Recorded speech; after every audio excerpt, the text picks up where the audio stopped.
So let's talk about text pages. Text pages are just what they sound like, pages of text from books and magazines and newspapers. And I have piled around me a bunch of different examples to sort of give you ideas. This is just a page block from a book that I took apart because I was going to use its covers. And it's an old Reader's Digest. And it's text in English, and I kept it because it's nicely aged. The paper is starting to yellow, and I thought it would make good background papers. These are some pages from when I've prepared altered books. I usually remove some pages. So I have some dictionary pages, and looks like pages from a recipe book, and more dictionary pages, and this is pages from a book that I just sent out in a round robin that are in Greek. So anytime that you tear out pages from a book to prepare it, if you're into altered books, hang on to those pages. Just make a file folder for them and stick them in a cabinet somewhere. Because you can recycle them into text pages for layering. Dictionaries, I always grab up old dictionaries when I see them for $1 or $2 at the used bookstore or at Goodwill.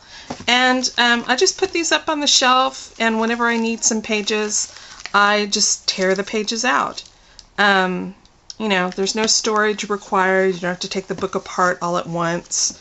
I just stick them on the shelves in my workroom and use them whenever I need them. And I usually look for dictionary pages that don't have a lot of pictures on them, that are more text than image, because I like text rather than text and images. And I try to look for books of different sizes. So this one's really small and nice and old and funky. I like this one a lot. And this is kind of medium-sized, and this one is really large. And then I have one that's just ridiculously enormous that I usually use more for weighting things down than I do as fodder for text pages. These are paperback books in different languages. So these two are in French, and these two are Korean.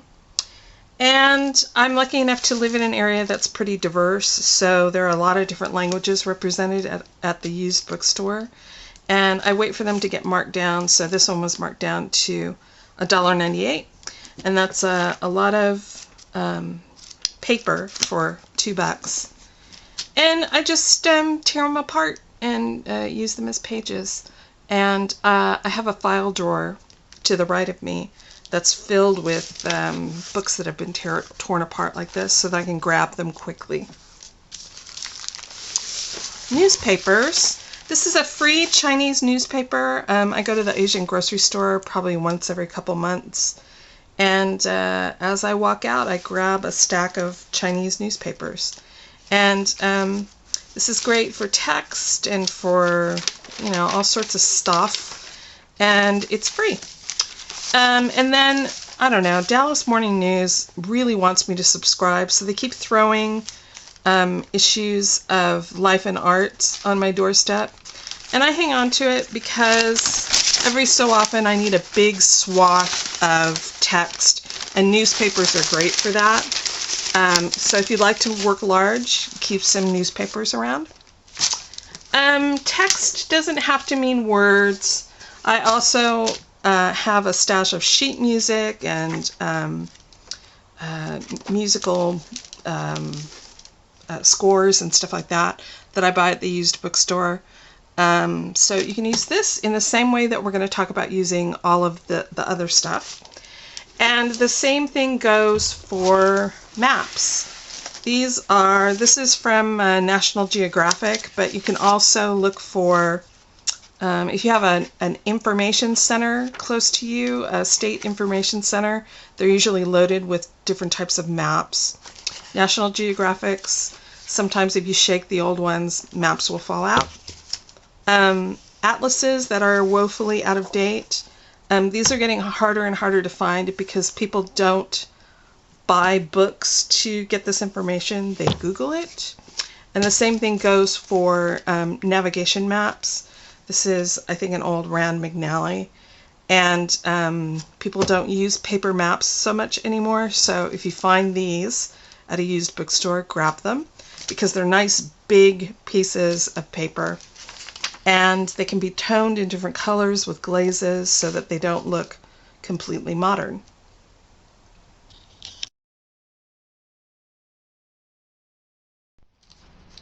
Thought I'd show you how to lay down some text pages. There are a lot of different options. And I'm going to do this on this piece of cardboard. It's natural on one side and it has printing on the other, which for me would make it unsuitable to do a finished piece on because I would never want to send someone a piece that has this stuff on the back side of it. So I'm going to use this as the front side and I'm going to cover it with some text pages. So to use this as my first layer, I have a couple of options. And the first one is to just tear the page out of the book and cover it with glue stick.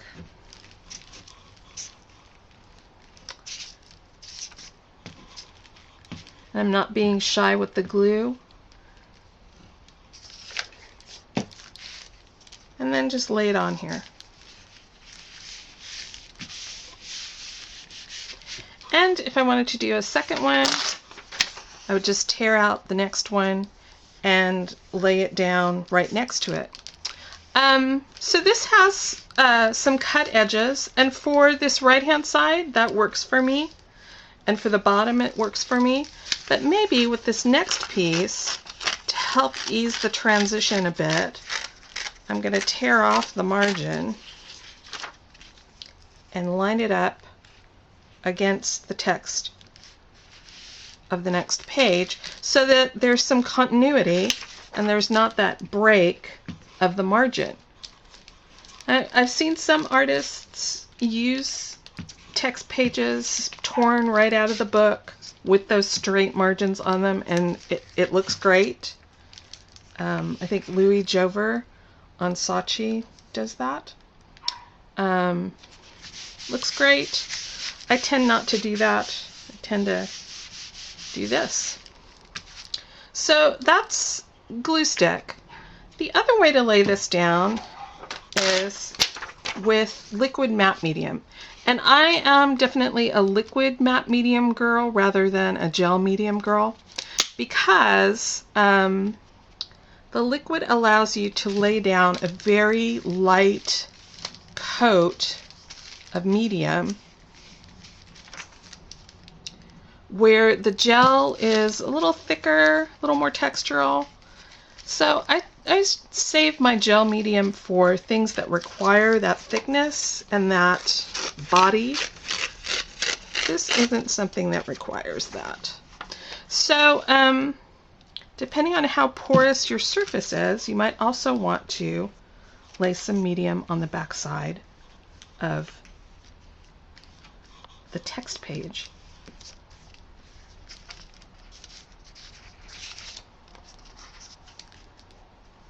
And then just lay it down.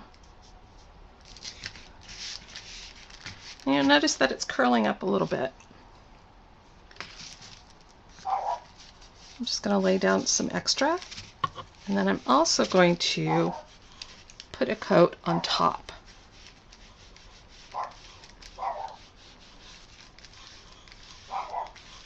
And it gets a little wrinkly sometimes, depending on how your paper reacts to the liquid medium.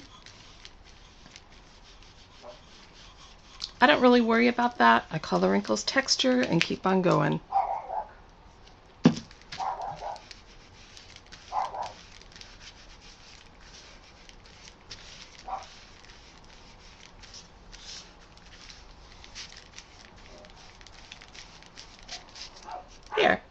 So now I have something that's a little more interesting than this printed background to use as the background for my piece.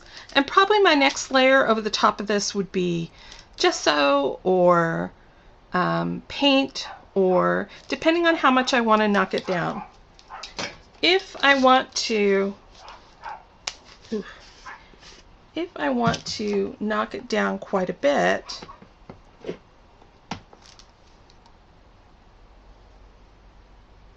I'll layer some gesso over the top of it. And I like using gesso over the top of text pages because it allows me to give a sort of lost and found look to the text, which means that in some places there's a lot of gesso and it covers up some or all of the text. And in other places, I let the gesso be really thin and you can see through it enough to read the text. So you can create a more visually interesting background than just flat text pages.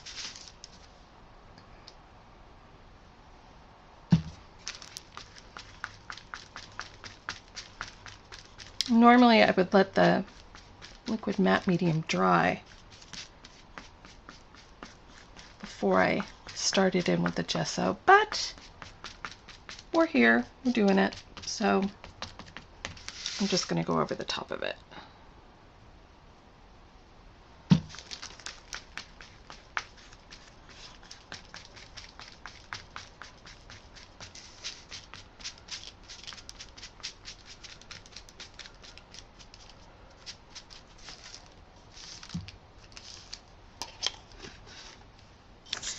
So I'm going to build up some more interesting textures with my text pages. And first I'm going to cut strips of just sort of random widths.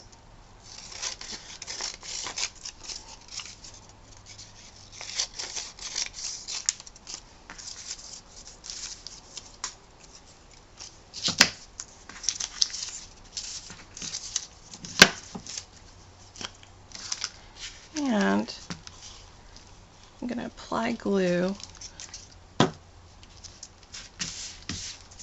and lay them down in kind of a random way, angled. Or I could do them all in straight lines. Or I could do some in this direction.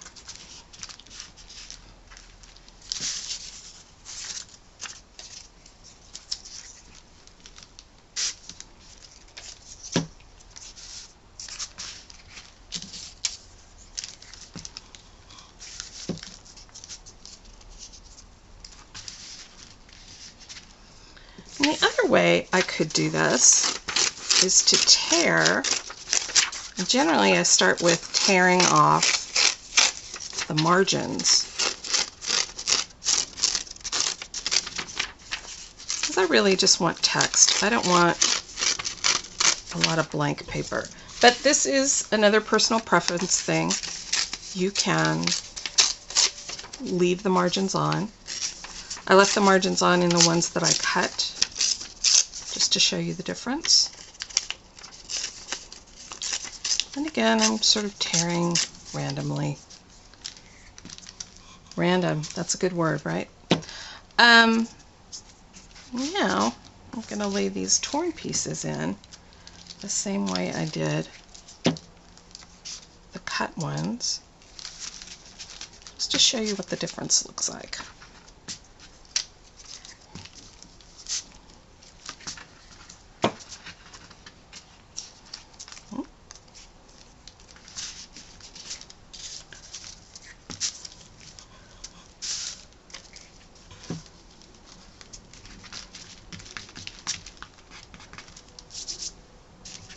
Okay, so now I could go over the top of this with gesso Or I could go straight to paint. Let's see if I can find a color that I can live with. Yeah, here's one. So this is a really cheap paint. This is Anita's, which has probably the lowest pigment load of any craft acrylic. And I like it because you can use it straight out of the bottle as a glaze. So rather than it being opaque and covering over all my text, it's transparent and you can see right through it. And that's because it has very little pigment compared to the amount of binder that it has. We'll talk about that in paint. I'm going to do a lesson on paints and glazes.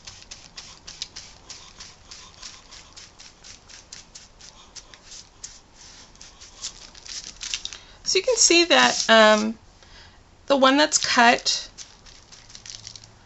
is sort of linear, very linear, and the one that's torn is a little more random and softer.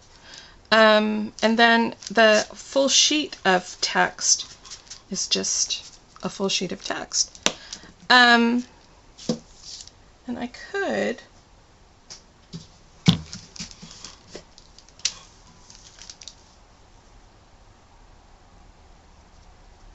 probably doing this backwards, but that's okay.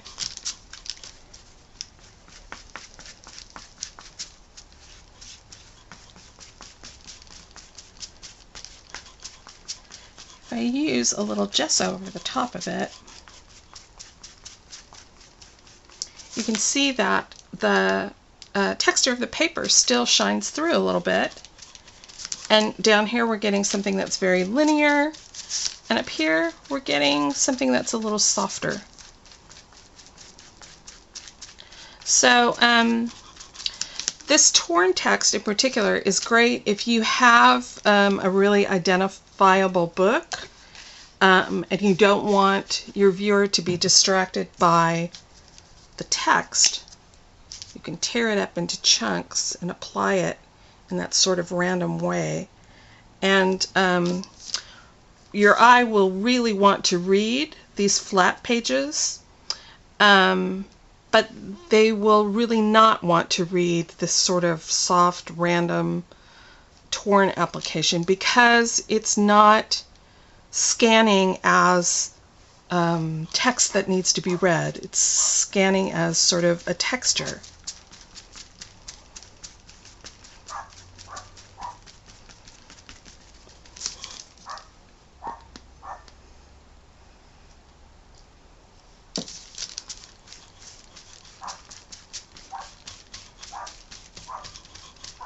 So there you go. Now you have some options to create a more interesting first layer than just a white canvas. Layer some text pages down, tear up some pieces and lay them down, and then either gesso over the top or go ahead and use some paint over the top. And that will create something that's a little more visually interesting than just a white piece of paper with some paint on it.